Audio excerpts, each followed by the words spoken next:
Welcome back to the Knit Crowd as well as yarnspirations.com. I'm your host Mikey. Today I'm going to show you how to do the knit stitch. Knit stitch is very common in knitting and is one of the basics and is the starting point of learning how to knit.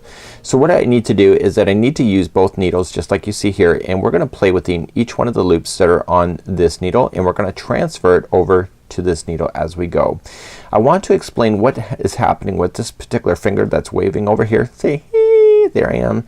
I want to show you exactly what's happening here because there's a lot more going on here than you realize in knitting. So you're gonna notice I want to insert this needle that's moving, okay, and I want to insert it into the same loop, and I want to insert it so it stays on the back side, so it's underneath, and when I go to do this like this, you will see that it's crossing over and that it's completely in that loop. So before I knit, I use this finger and I stabilize this loop, and you just happen to do it automatically, but the first one I never usually do. I just do all the rest of them like that. So all I'm just gonna do is take the other yarn and I'm gonna wrap it over that back needle like this, and I'm going to just bring it on through. So there it is on the needle coming through, and I got it onto the needle and I transfer it by just sliding that off. So what's happening over here in this finger, watch this. So as I'm inserting it in, okay, I put this finger behind the stitch to stabilize it.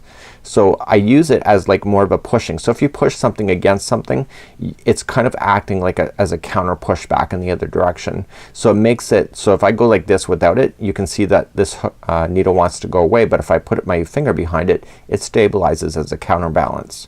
And so I want to insert it into that loop, and I counterbalance so that it just glides over top of my finger, and I insert in. So it's now in behind. So then the knit stitch is just wrapping around the back needle, okay, and then just transfer it through. So just flicking it through. Now that it's through, slide it up off the needle.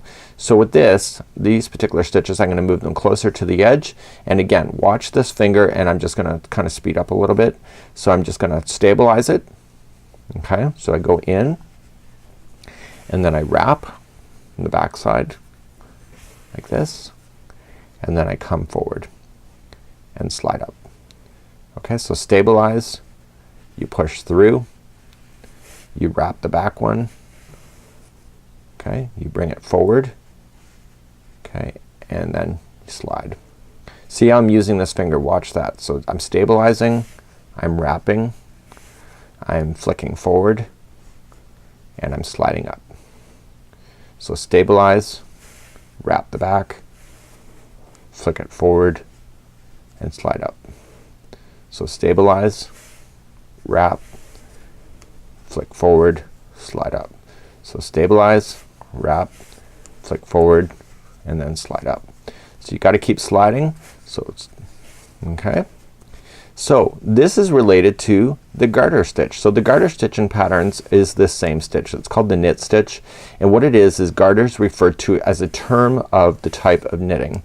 So if you go back and forth on the rows of just doing this same stitch back and forth, you get the same look of the project work that you see underneath right here. It's called the garter stitch when you continually do that. So the garter stitch really isn't a stitch, it's more of a process, and that's what you can see here is the garter stitch. So you see the typical lines looking like they're waving upside down. So as we turn our work, we just start. So when you go to turn your work, make sure that your yarn is on the outside like so for this particular stitch. Wrap and begin again. This is called the knit stitch. So again, back and forth is called the garter stitch when you're going to do that. Okay, so this is how you do the knit stitch. Let me just finish off this row. And it's really not that hard once you get used to it. It's just a matter of the motion. I enjoy this particular stitch. It's just really kind of a no-brainer. And if you're just gonna go back and forth on the rows, which there are a lot of projects like that, it's really quite a simple pattern to be able to function with as well.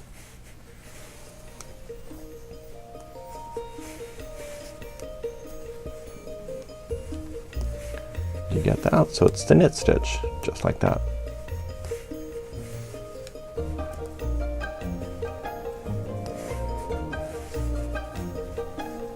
And there you have it. So when you're done with your knit stitch project, you just cast off, and we have a tutorial available for that, and this is what it will look like in the end.